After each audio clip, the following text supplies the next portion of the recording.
Afcon any the next World Cup and say you qualify. Arrange. On say you qualify for World Cup back on.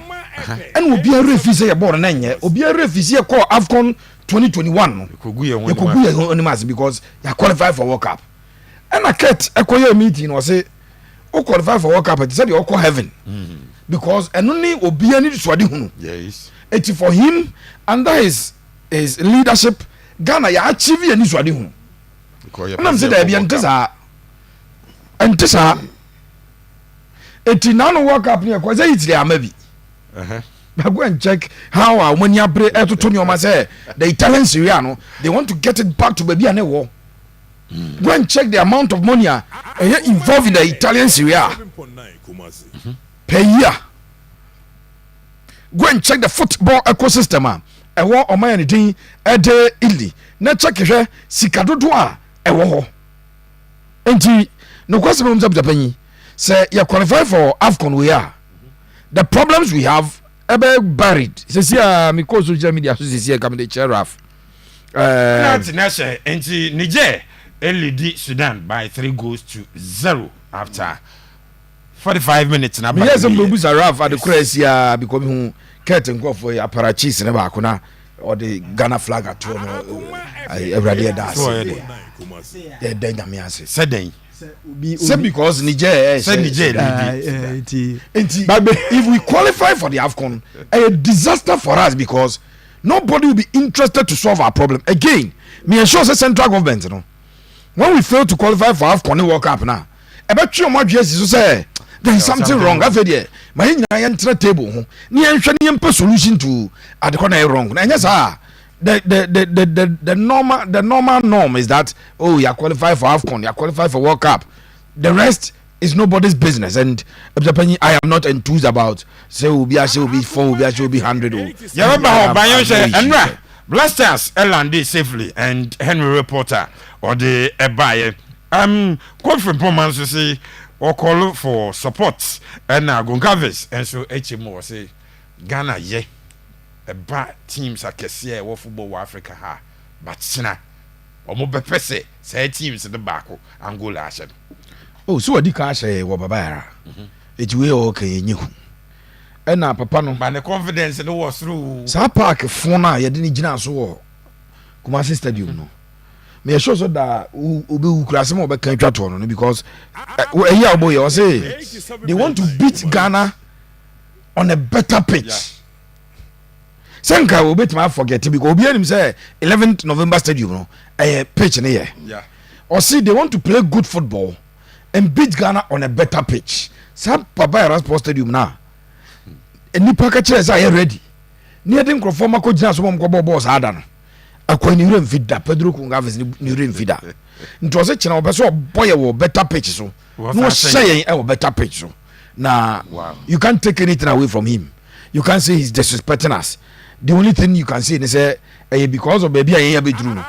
And I man can asem no work na. Nasem no work no. Untimi en ka bebrebe mfa because o deserve so work asem. Wow. On my year bo qualifiers are group no. As we speak, Niger esan we na last quarter last week. Say Niger about 4 points. Ye na last in the group as we speak with 2 points. Anopai na me ka Chester John say Niger for no wo enisuade hunu bia na so mo motivation bia motivation say omo de omo nim say ye ntimi nya the next 6 points no to omo mo ntimi say Sudan no mo ko 4 points a omo nim pa say ye ba wi group ntia na be motivate omo bibia ni omo motivation na so mo pese Ghana we na omo say ho say Ghana na come on music forget about that. Hey, say on Bible say you are. There be send Niger on the ball. Say or 4. Them say after this game. Omoni be ball. Say your results. You need Niger any ball draw. Yes. Any Angola say. And na chino be say. And na you Sudan ball draw. Et you know. Omo say they can force a draw at the Accra Sports Stadium. Na omonya one near saying one akaye there. Ni a real group no. Na say you nya 3 na omo Niger nya 5. What is obi say ket mo e go 5,000 ketu kura $5,000 times players na e bobo no me ni yo no kwa kom. Na hu yo no basically aye. Sansa mo abati bia fa to baby. if no problem Sudan having traveled to Morocco yeah more prepare Morocco na enra and a calf catch up the game no ebe basu e with Togo no more request is okay and calf and fan Friday yes calf say no or more problem such arrangements travel arrangements yeah. No definitely be affect you sure but the beauty of it is say nyame adma Tuesday game omo bo we wie omo ko twen e wo Benghazi ho Libya ho atwen na Angola aban na bebo Angola 5 players I withdraw from this call up. I'm here is a 5 more after Umbo Ghana giving you I withdraw. Jangola no. Na Angola ni say credit and what den ko ka omo kra ye jimini Sudan for no go Sudan for the jimi omo say. Eti no kwase omo say bayi. We nya dia Ethiopia. The good news is of course Black Stars are arriving and we arrived in good condition. Makacha say respect her. Outside omo edema Ghana. Any football asem. What is Henry ka say oman go through checks. Many Black Stars two kwan many kotokotu kwan raf. Ye drew a normal a protocol na say o fam kofa ha no. Omunya Ghana your team normally ye nam VIP akire say ya na go. Wow. Many times and e bi na o ka chose players no kwa obi na go through immigration checks no answer bold ya na ko omo e respect e de ma yiye pa because of the bi mo ye de ato ho e sa bi mo twa to din angofo agede ama man we pen no e no ho na abapanya ye prophet sade na na ye di agora ya no so mo bra yi bi say who person obobra na nya easy say wotewa who person obobra you need years of planning you need a lot of dedication you need to take right decisions and no Raf Ekase bi say when people take wrong decisions the entire country any suffer omo a decision no ma take no it's that decision to make Otuado the head coach of the Black Stars simply because on the Nigeria board draw Kumasi on Nigeria board draw Abuja there be a World Cup qualifier. Oh, okay. And the one into my junior one say what a dear pass runko and what to do yeah not cat the dream yeah couple coaches near certain criteria no to do MT criteria and still or say so you're proving winner. Yes. Who experience with men's team at the top level too so you're proving winner ground from ground come omiti criteria no must team back kra but they were hell bent on getting minimum the cry na get hu because seriously you call World Cup no ya nyehwe papa bia o ya na Nigeria 2 legs no obi anim say Nigeria were better baba ya romboy sa o manya go say you no cry we didn't win when we scored the equalize omo presses sa o manya and you qualify for the World Cup not anything special any enka sike akono mo a omo de abbo qualifies no kran sani omo na get ye tu ba bi e be boss playoff no but na ket adwunu mu de some catch us a ket o de Barcelona team no man sesi aso ran a coach obefa ni Otuado o de Real Madrid man sesi a coach obefa because no hu Otuado Otuado himself did not apply for the job but we called him say won ye person obeya adwuma no wow to the extent that we needed to pay somebody off or not one for to get Otuado. No. Otuado dia buza penny. Dia no waye. Aya dia brand Otuado no wabo in coaching. And the decisions need take here no. And who emphasize ni afeni enya no. Decision need take here no. Me say papa na ministry no fa na adwuma no Chris Hutton. Yes. So Chris Hutton na wo se sie na wabo Afcon qualifies for na butopanyi owo 2 points ah. Kasabre ket mo nam wo so. Wo ni nam wo so. No what say we obi abete say wo ne obi ba na tie. E na akra no wabo no pa e wo dem. O tim wo dem bi a TV be but o gina wo no so no start to wo so a. Area wo fo nyina be tsa akwa hu ku no. And come better team because many Raf ne call at that time na go into the ball. You free have combine na can be shine. Obai no. Owie no kasa wie no. Nya na mo kokon ye no. Oni se jofo da bi obi ana obi ankotokwa. Oni se jofo ejina nchen. Get the point ni nyina say you coach pa na ye kwa Afcon na. E kebeje cap no. Misi wo kan ya fami ni answer scandi.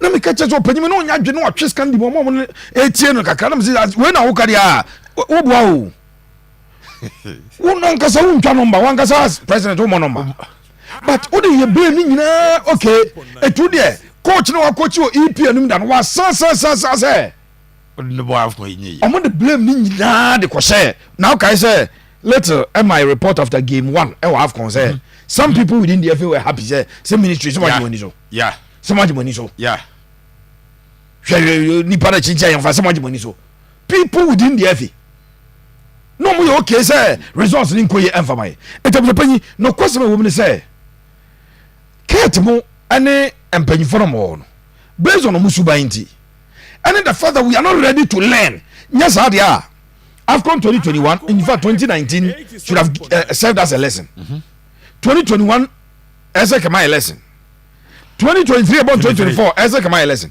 ni nyina yenya lesson bi amfa mfirim.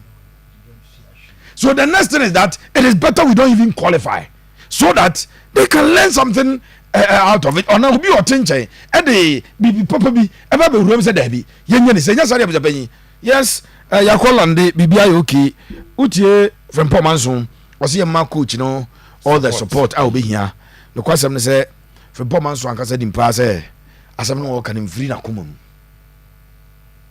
ne free eso ka unim and the cat if you are not a praise singer doesn't matter the talent you have and this is here Ghana my catch say coaches are more improve pa from Pomanson account not just the coaching methodology even the communication and some are okay but I was a penny say from Pomanson be o gina coaching say we payasa no say o kubusa the blasters am no ka say be coach na your mom appoint na anya dia ket na aka say ono onyi obi a ono ne nyadwene nyadwuma o Daniel to ba yi na dia chi no ka say no so ono obi a ono ne any side say ono nyadwuma say from Pomanson say wo probi pam na coach e bia nke Black Galaxy sia na bibia the whole na say from Pomanson ka bibia ma system na happy so that they will be happy. Other than that, me say from Pomanson who kubuza na obe to adopa from Pomanson tama no mbobla stars no na coach asan say na coach lenza but onimpa say so be busa na blasters me one he may want to avoid it but on to me avoid it he will just have to say the man of support I as a referee ne yonko referee ko di match no me nyina wo referees association of Ghana na who busa na say no you nim dey see or park no so nti wo dey yan twan because e bia na wo say ni ho but ade na you hate TV so na akwa na kwa dey why no the referee bia no obenya no obenya oh referee dey we mistake no anya that they won't do that nti from Pomanson is just trying to say something to make the system okay with him other than that Ghana had here ket okre kukura nim ket na so ket why disappointed in coach no can want to make why disappointed in coach no ket okre ku why disappointed in coach no Rafa dan fi on na committee chairman mo fani Makado wa chair committee ba ko am yakofa be anya wa sa who be question about now there pa jina mu jina so a mu dey man ma o twado no wa sere kakra say or the best suitable candidate for the job and no results deal and no results no see about 4 games ni e 2 points ni ani age say ni je Mamin create scenario no eyi nkira o say Brazil bo qualifies for South America ho. Brazil no mo brandi Venezuela ni Bolivia o game. Brazil for pompa say Venezuela bet match Bolivia. Na ma Brazil chance. Sa da na isa Brazil for mpanyi for mo ye boni na e pammo. Brazil no twen say Bolivia ni Venezuela no. Say Bolivia se Venezuela more there. Na say ye game na ye ne Uruguay ko bono say ye timi ko sha na say next game na Venezuela for be sa bono say no so wo mo sa ko luzu Uruguay ne bono sa ko sha na say enso ye sewe yi a qualifies enya tournament ni wo ni ya kasa yo to qualify for the tournament and ye sa ye buzabanyi bebe mama na me ho mra ha yakoma 87.9 FM makoma sports and Ogusua